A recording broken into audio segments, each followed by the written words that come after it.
Hey guys, मैं विनय कुमार और आज मैं उस नेता के बारे में बता रहा हूँ या बताने वाला हूँ जिसकी मानसिकता एकदम गलत हो चुकी है। आज हमारे देश में एक ऐसा ट्रेंड चल चुका है जिसे अगर हम नाम दिए जाए तो नाम रखेंगे रोजगार ला युवा लाठी खातबा। आज हमारे देश में रोजगार के मांगने के प्रति युवा पर लाठीचार्ज हो रहा है और बहुत सारा ऐसा वैकेंसी जो है पेंडिंग पड़ी हुई है और नेता चाह ही नहीं रहा है कि विकास हो। वो सिर्फ ये चाह रहा है कि हम अपने सीट पर कैसे बने रहें, हम अपने गद्दी पर कैसे बने रहें। इसी बात को लेकर मैं कुछ शब्द आपके सामने बयां कर रहा हूं जिसको आप पूरी लगन से सुनिए। नेता के कारण युवा बेरोजगार बा, नेता के कारण युवा बेरोजगार बा, देश के विकास पर नेता के न ध्यान बा, जात पात पर हल्ला खाली होत बा, विकास पर लागल देखत अल्लाह बा, लोग अंधभक्त बा, यही से नेता मस्त बा, चुनाव के आवत युवा ला रोजगार बा, संसद में विपक्ष आपस में लड़ जात बा। तो देखिए बात सही है, संसद में विपक्ष लोग खूब आपस में चिल्ला रहा है, महोदय अध्यक्ष महोदय अध्यक्ष महोदय करते करते माइक तोड़ दे रहा है सब। बताइए, वो सब पढ़ा लिखा इंसान है और देश के जनता को अनपढ़ बना दे रहा है ना। उस सबको लग रहा है कि हम बहुत महान है, देश की जनता चुन के भेज रही, कंपटीशन तो फाइट करना नहीं है, एग्जाम तो देना नहीं है, यूपीएससी का एग्जाम जैसे दिया जाता है वैसे दिया दिया देकर अगर जाता तब ना उसको लगता कि बाप रे बाप हम लगन से पढ़ के आए हैं, मेहनत करके आए हैं। यहाँ तो जनता वोट दबा दे रही है और आराम से चल जा रहे हैं, बिना दिमाग लगाए नेता बन जा रहे हैं और वहां पर जाके मैके ना तोड़ेंगे। ठीक है ना, वो लोकतंत्र का हनन नहीं है।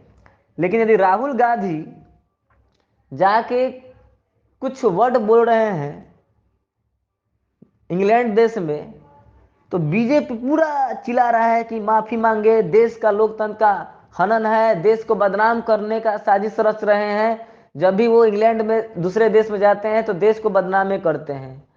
चलिए ठीक है, मान लेते हैं कि वो गलती किए हैं, लेकिन बीजेपी के सरकार रहते हुए क्या किसान मार मार नहीं खाया? क्या बीजेपी के रहते हुए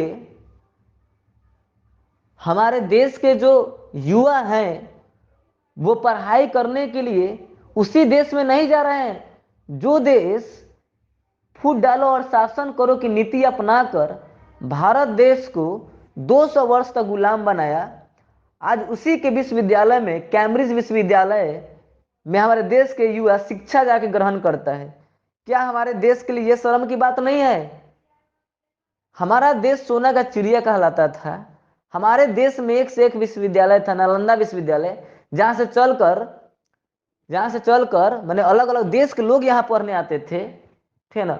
और आज हमारे देश की नौबत ऐसी बन चुकी है आजादी के बाद से कि हम अपने देश को उस स्तर पर नहीं ले जा रहे हैं, ठीक है ना, फिर सोने की चिड़िया नहीं बना पा रहे हैं।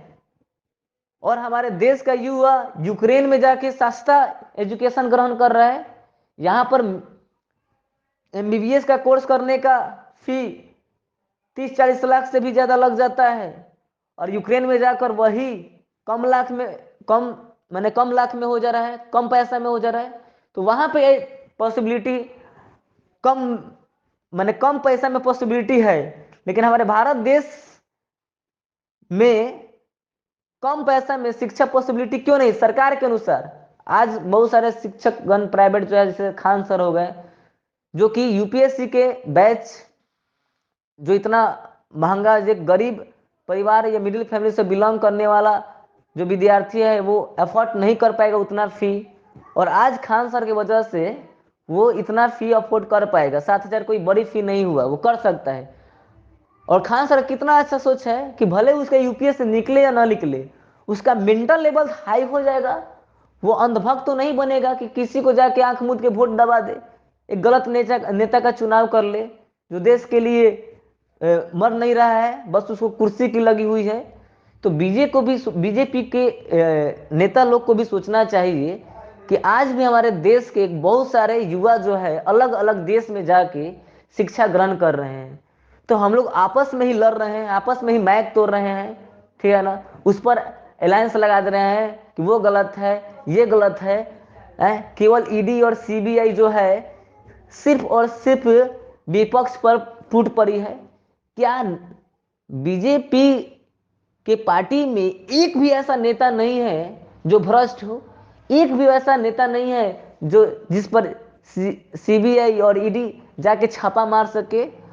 अगर नहीं है तो हमारे लिए गर्व की बात है कि बीजेपी में इतने ईमानदार नेता भरे पड़े हैं, फिर भी हमारे देश का विकास नहीं हो पा रहा है, फिर भी हमारे देश के युवा दूसरे देश में जा रहा है, ठीक है ना।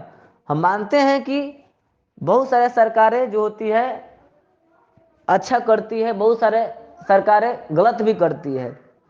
अगर देखा जाए तो एक घर में 5 बेटे हैं तो कुछ बेटे आईएएस आईपीएस बन जाते हैं, कुछ बेटा जज बन जाता है, कुछ बेटा सिंपल जॉब भी नहीं ले पाता है, वो अपना मेहनत करके कमाता है। तो ये हो क्यों नहीं हो सकता है कि कोई सरकार जैसे कांग्रेस जब तक राज किया भारत पर, मान लीजिए बहुत कम काम किया और आप आए तो थोड़ा ज्यादा काम किए, तो क्या आप ज्यादा काम नहीं कर सकते हैं? क्यों नहीं करेंगे भाई? कोई भी अगर नेता आएगा, अगर मान लीजिए कि बीजेपी सरकार ना आके फिर दूसरी सरकार आएगी, तो वो तो चाहेगी ना कि हम उनसे और बढ़िया काम करें, लेकिन फिर भी तो हमारा देश का विकास नहीं हो पा रहा है, ठीक है ना। और आपस में हम लोग लड़ रहे हैं, राम मंदिर मस्जिद इस सब के लिए लड़ रहे हैं। हम अपना अगर विचार रखें तो उस जगह पर एक हॉस्पिटल ही बन जाए, ठीक है ना। अगर राम जी रहते तो क्या ये कहते कि जात जात पात आप लोग करिए? नहीं कहते।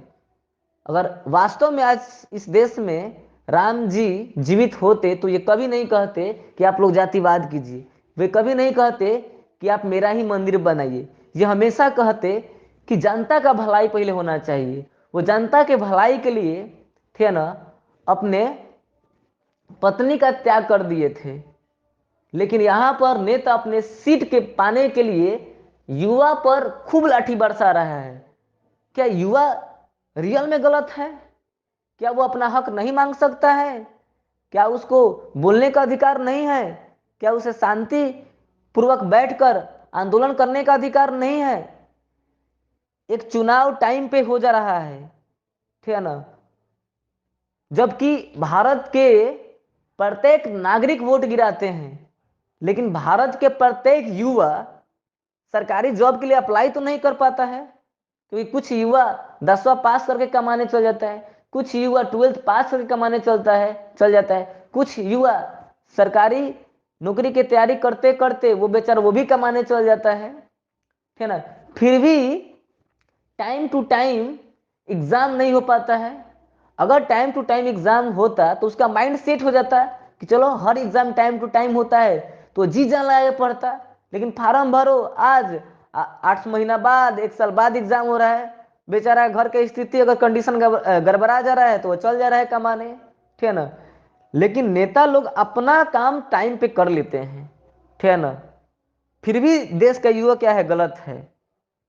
तो मैं अपनी बात जितना समझ आया उतना बात आप लोग के सामने रखा। बाकी मुझे लगता है कि बोलना चाहिए अपने देश के प्रति, क्योंकि हम जब तक बोलेंगे नहीं तब तक हम ये नहीं समझ सकते हैं कि हमारा देश का विकास होगा। हर आदमी को बोलना चाहिए, प्रत्येक युवा को बोलना चाहिए, क्योंकि एपीजे अब्दुल कलाम का कहना था कि अगर हम अपने देश को विकसित करना चाहते हैं तो ये 3 लोग हमारे देश को विकसित जरूर कर सकते हैं: माता पिता, शिक्षकगण और देश के युवा यानी कि विद्यार्थी। अगर ये 3 लोग आवाज उठाना शुरू कर देंगे, भ्रष्टाचारी के प्रति लड़ाई देना शुरू कर देंगे, तो जरूर ही हमारे देश का विकास होगा। इसलिए हम लोग को चुप भी नहीं रहना चाहिए, क्योंकि जब तक हम लोग विरोध नहीं करेंगे तब तक कोई अपने आप को इंप्रूव नहीं कर पाएगा। इम्प्रूव तभी कर पाएगा जब हम उसको विरोध करेंगे। तो हम अपने समझ से अपनी बातों को रखे हैं। बाकी अगर हम गलत बोल दिए होंगे तो आप सभी लोग से क्षमा भी मांगते हैं।